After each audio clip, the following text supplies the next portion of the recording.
అంబర్పేటలో సంచలనం సృష్టించిన వివాహేతర సంబంధం వివాదం రకరకాల మలుపులు తిరుగుతుంది. ప్రేమించి పెళ్లి చేసుకున్న భర్త తన వద్ద పనిచేసే మరో మహిళతో సంబంధం పెట్టుకుని రహస్య వివాహం చేసుకున్నాడని మెర్సీ అనే మహిళ ఆరోపించింది.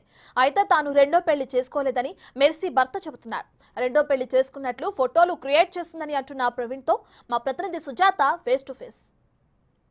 ఉదయాన్నే మెర్సీ భర్త అయినటువంటి ప్రవీణ్ వేరే మహిళతో ఉంటున్నాడు అని చెప్పేసి రెడ్ హ్యాండెడ్ గా పట్టుకున్నాము అని చెప్పేసి వాళ్ళ మీద దాడి చేయడము, అదేవిధంగా ఇక్కడ పోలీస్ స్టేషన్ లో కూడా ఫిర్యాదు చేశారు. ప్రస్తుతం మెర్సీ భర్త ప్రవీణ్ మనతో ఉన్నారు. చెప్పండి, అసలు గొడవ ఏంటండి? రెడ్ హ్యాండెడ్ గా పట్టుకున్నాము, ఒకే ఇంట్లో నివాసం ఉంటున్నటువంటి మిమ్మల్ని అక్రమ సంబంధం అంటున్నారు, ఏంటి? అక్రమ సంబంధం అంటే ఏం లేదండి. తను నా ఆఫీస్లో కొలీగ్ అండి. మాకిద్దరికి తనే నా భార్య మెర్సీ ఏంజల్ ఒక అఫేర్ అంటగట్టి మమ్మల్ని ఇద్దరిని చిత్రీకరించి తన హస్బెండ్ దగ్గర తనని చెడ్డదాన్ని చేసి నన్ను తన్ని ఒక ఊచులోకి లాగి మమ్మల్ని బయటికి గెంటేసేటట్టు చేశారు. ఇప్పుడు మేమిద్దరం మాకు సోర్స్ ఆఫ్ లివింగ్ ఒక పోర్షన్ ఉండాలి కాబట్టి మేము ఒక చోటు ఉన్నాము. అండ్ ఇక్కడ మార్నింగ్ 8:30కి మా మీద అటాక్ చేశారండి. 8:30కి వచ్చి మమ్మల్ని కొట్టి నా టీవీ, ఫ్రిడ్జ్ అవన్నీ పగలగొట్టేశారు. పగలగొట్టి అలాగే నా బ్రెజా కార్ అండి, నా బ్రెజా కార్ ఒకటి లాక్కెళ్ళారు, హోండా యాక్టివా ఒకటి లాక్కెళ్ళారు. అండ్ అలాగే నా ఐఫోన్ అండి, నా ఐఫోన్ కూడా తీసుకొని వెళ్ళారు. నా ఐఫోన్ నాకు బేసిక్ నీడ్ అండి. నాకు ఇప్పటి వరకు కాంటాక్ట్స్, పాయింట్ ఆఫ్ కాంటాక్ట్స్ కానీ ఎవరితోనే మాట్లాడాలన్నా అది కావాలి. నా బ్యాంకింగ్ మొత్తం దాంట్లోనే ఉంది. ఇప్పుడు ప్రస్తుతానికి నన్ను రోడ్డుకి లాగేశారండి.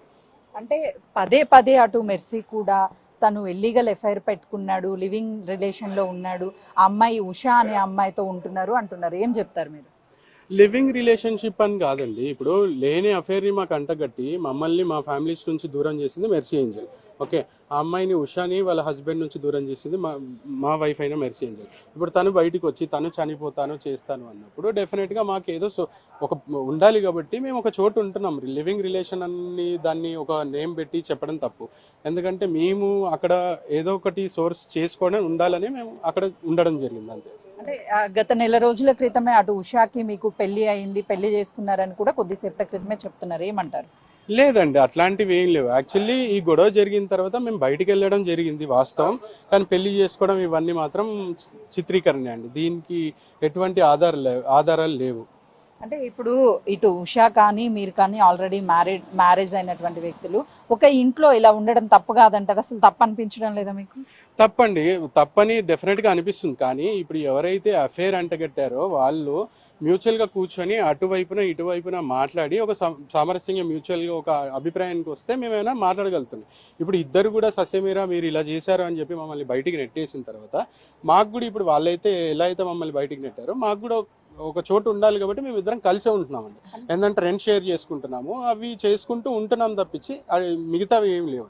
అంటే ఇప్పుడు అటు ఉషా భర్త కావచ్చు, అదేవిధంగా మీ భార్య అయినటువంటి మెర్సీ కావచ్చు, వీళ్ళిద్దరూ కూడా మా భర్త మాకు కావాలి, అదేవిధంగా నా భార్య నాకు కావాలి, ఇప్పుడు వచ్చినా కూడా తీసుకువెళ్ళడానికి సిద్ధంగా ఉన్నాము అంటున్నారు. వెళ్తారా మీరు?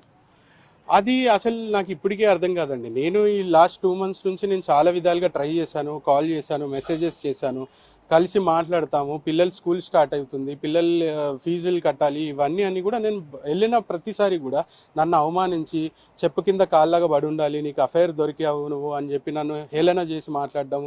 అండ్ అందరి ముందర చెప్పుతో కొట్టిందండి, చెప్పుతో కొట్టి ఇలా చేసిన తర్వాత కూడా నేను అప్పటికీ ప్రయత్నిస్తున్నాను, మాకు ఉంటుంది ఉండాలని. కానీ మమ్మల్ని ఇంత రోడ్డుకి లాగిన తర్వాత, ఇంత చేసిన తర్వాత కూడా వాళ్ళు ఆలోచిస్తున్నారు అనేది మాత్రం అది వాళ్ళకే వదిలేయాలి. అంటే ఇప్పుడు ఉషా వాళ్ళ భర్త కూడా ఉషాని తీసుకువెళ్తాను, పిల్లల కోసమైనా సరే తీసుకువెళ్తాను అంటున్నారు. మీరు పంపిస్తారా? అసలు మీరు ఉషాని వదిలిపెడతారా?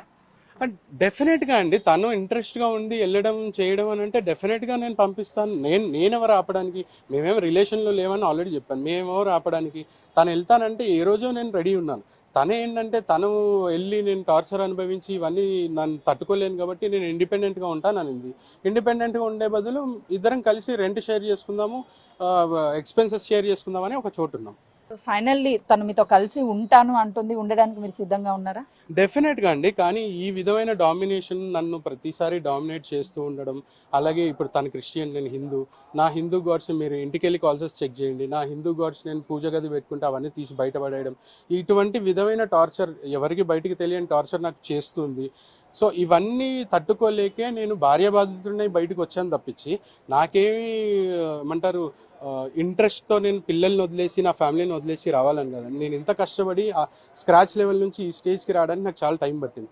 సో అవన్నీ వదిలేసి ఈరోజు నేను మళ్ళీ స్క్రాచ్ లెవెల్ పడిపోవాలని నాకు ఎటువంటి ఉద్దేశం లేదు. చూస్తున్నాం కదా, ఏదైతే మెర్సీకి సంబంధించి అటు ప్రవీణ్ తన భర్త అయినటువంటి ప్రవీణ్ కూడా పూర్తి స్థాయిలో ఇక్కడ ఏదైతే ఇష్యూ జరిగిందో ఉదయం రెడీ హ్యాండెడ్ గా పట్టుకున్నాము అని చెప్తున్నారో అదంతా కూడా అవాస్తవము. ఎందుకు అనంటే కేవలము మేము గత కొన్ని రోజుల నుంచి గొడవలు అవుతున్నప్పటికీ ఇప్పుడు ఏదైతే జరిగిందో కేవలం దూరంగా ఉంటున్నాము, తిరిగి కలిసి ఉండడానికి అవన్నీ కూడా తర్వాత చూసుకుంటాము అని చెప్తున్నారు. కెమెరామెన్ గౌరవ్తో సుజాత,